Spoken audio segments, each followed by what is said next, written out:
so many of you have thought about coming to this program, and it's a sheer delight for me to be presenting about what is the curriculum changes we want to make. Now, myself, Dr. Priyaranjan Avinash, from the chair of the IPS UG committee, for entire year we bombarded on what should be the thing we should do for UG and postgraduate, and this is an overview of what we are going to convey. But I want to say what Dr. Vikram Patel was saying about why we should re-examine our approach in psychiatry training.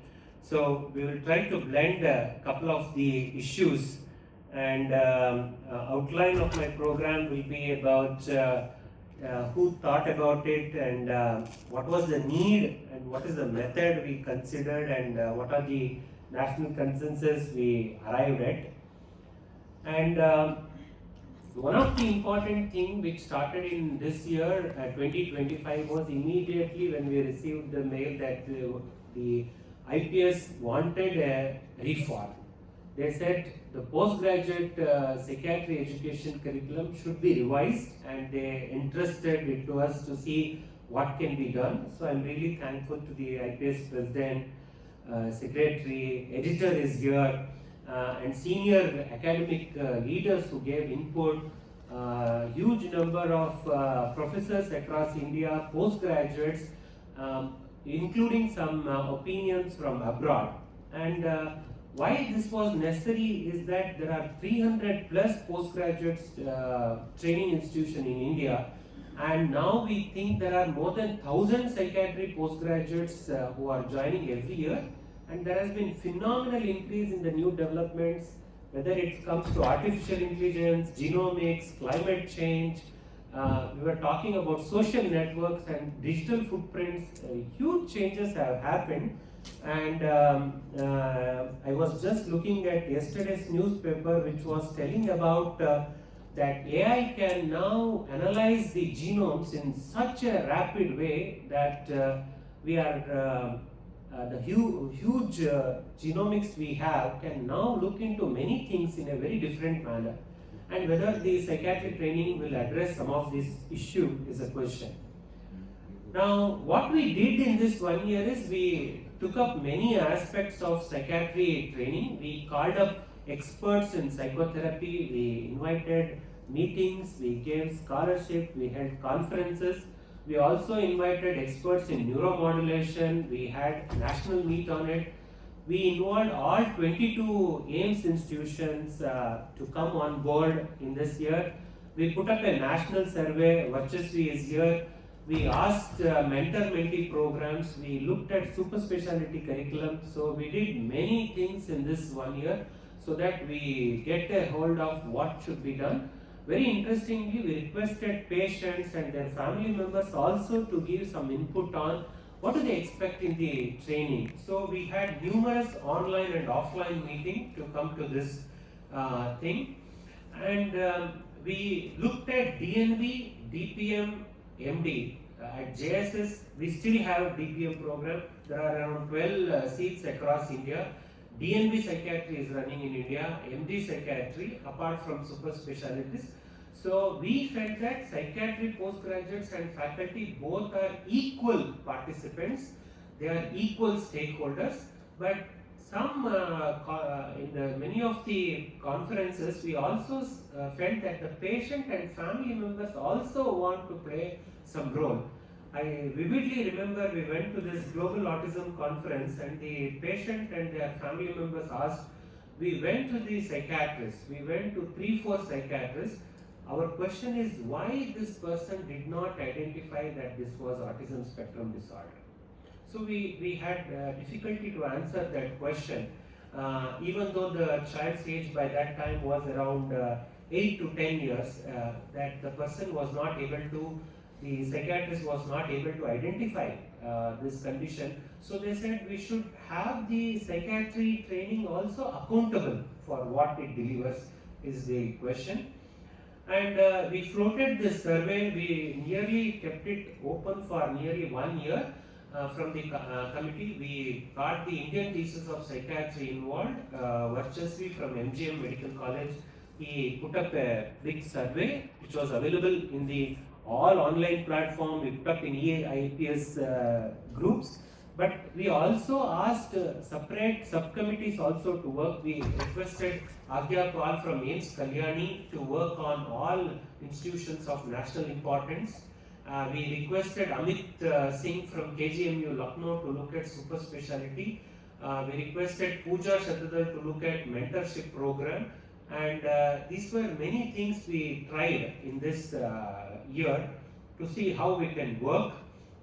What did we try in the survey? We wanted to look existing curriculum first before many of the people who, Dr. Debashis Basu, Dr. Prabha Chandra and many others who were part of the committee, they also played an active role in 2022 when NMC came out with competency-based medical education. They had a very short time to work on what to do. We looked at gaps in the training within psychiatry, child and adolescent, geriatric, addiction. We wanted to look at the availability of supervised training wherever it is required. And we looked at qualitative sessions into a new curriculum which we can consider. And the survey itself had embedded document. They did not search. We had kept it open for them to access information from the directly from the DNB board as well as NMC to see what was the curriculum. And these were some of the findings that when we looked at who has responded, we had a very good response from all the faculty, from professors to senior resident and also postgraduates. So all of them equally participated in the our survey, and 25% felt that the current curriculum is okay. 75% felt there has to be some need, some improvement, major changes. They recommended that. So there was a clear mandate that there should be some kind of change in the curriculum. We looked at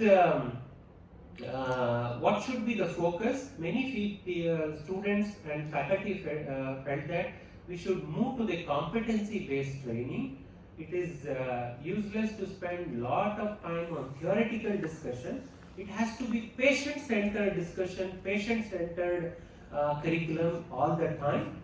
And they said that we should also strengthen the clinical teaching. You have to look at 780 medical colleges in India and 300 plus institutions. Not every institution is like AIMS and NMS, NIMHANS or CIP. There are institutions where there are no patients also. So we should understand India is a diverse country. I still remember one of the senior person told me, forget about psychiatry, in OBG when the postgraduate finishes, they wouldn't have completed or done one normal delivery. Okay, so this is what is happening. So many people felt that we should also have hands-on training in RTMS, ECT and consultation licensed psychiatry. So the priority was many participants in the survey said that we should move to structured program, include recent advances, ensure journal clubs and seminars having a practical relevance. They said that mandatorily there should be supervised psychotherapy sessions wherever it is happening. If it is not available, we should have access to the faculty from other institutions. We looked at the subject speciality in the domain of psychiatry training. Should there be little more emphasis for child and adolescent, geriatric or consultation licensed psychiatry, because many felt that area was inadequate, because in some institution district residency program is also taking a lot of time without supervision. Many of the participants were in the survey felt that psychotherapy is one such program which is highly inadequate. 80% felt that it was inadequate. Only 20% said that psychotherapy training is enough. And I just want to recall what Professor Vikram Patel said, that among the interventions, psychotherapy has huge evidence. in whatever way you want to consider, and there has to be some kind of working on that, and that's one of the reason we came out with consensus on psychotherapy training from the PG committee, which is available in press and media, that this hours should be done mandatorily. We also looked at neuromodulation, ECT. In many centers it was adequate. Some 70% of the institutions said they are doing well with ECT, RTMS and other things. RTMS is little costlier in government institutions. In some government institutions they are reluctant. But what I heard from some of the institutions, the government has said for mental health they are going to give extra budget. So you can procure RTMS if your district or your state is keen for this. So this is something we felt. Competency-based medical education should be able to help postgraduates to differentiate between the affective skill, cognitive skill and psychomotor skill. So the consensus is that we should go back to the bedside clinics, strengthen it very appropriately wherever possible, and competency should be brought in. Third is about in the way we are doing teaching learning, it's important that we incorporate the available training and teaching enhancement programs, and that's one of the reasons we started thinking about mentorship program. What if a psychiatry faculty in particular institution is not keen? Can some other psychiatry faculty teach in online to help and support these institutions? Then newer aspects of pharmacogenomics, teleconsultation, newer infectious diseases like COVID, it changed our perspective on mental health. Social media, ICD-11, climate change, plastic, pollutants, the way they are interacting and presenting mental illness is a very, very tough time for our new understanding, and there has to be some kind of weightage in the curriculum. So insufficient training due to lack of quality among postgraduates in many institutions. Handling postgraduate is also a big issue, and wherever interested faculty are not there, how do we work with them is another issue. There is also a lack of clarity in competencies. So one of our job of the committee is to come out with competencies. There is also a very nice document on entrustable professional activities by Dr. Kaustubh Chatterjee from AFMC Pune. For psychiatry, they have delineated what should be the EPA for psychiatry first year, second year and third year. So we also felt that that should be brought into the psychiatry curriculum. Our approach should be to see if a particular department is very good in particular specific aspect, in curriculum 20% weightage should be given to it. For example, ANCIPS Rishikesh is having wonderful infrastructure for sleep medicine. If the postgraduate is interested, he should have an exposure to it. NIMHANS has, let's say, it's doing fantastic well in certain areas. If we want to give external postings, we can encourage that postgraduate to use that services there. So, wherever postgraduates have opportunity for external postings or there is strength in the department, 20% of the curriculum should accommodate the regional needs, institutional needs wherever it is possible. We should also work on variable quality of training and how to implement. Inadequate practical clinical resource, there is a lot of emphasis on research, but not everybody is interested on the research. We were discussing with Sir from NIMHANS, and Sir was saying that he did not do his thesis, but he went on to help some 200-300 people. So we have Santosh Sir who said we can see what should be done, what is the core of psychiatric training. That is one of the issues we have to answer. How to bring critical thinking in postgraduate is also one question we have. So some of the suggestions we want to incorporate is about enhanced psychotherapy training, choice-based subspecialty exposures, wherever we can give them. And I believe IPS NIMHANS came out with women's mental health. So if a postgraduate is keen to do it, let him do. If he's doing online, we should encourage that as early as possible. We want to improve assessment there are a lot of questions about the examiners do not have consensus in how they are evaluating. So we want to work on this and to bring OSCEs wherever possible and making MD exams rigorous.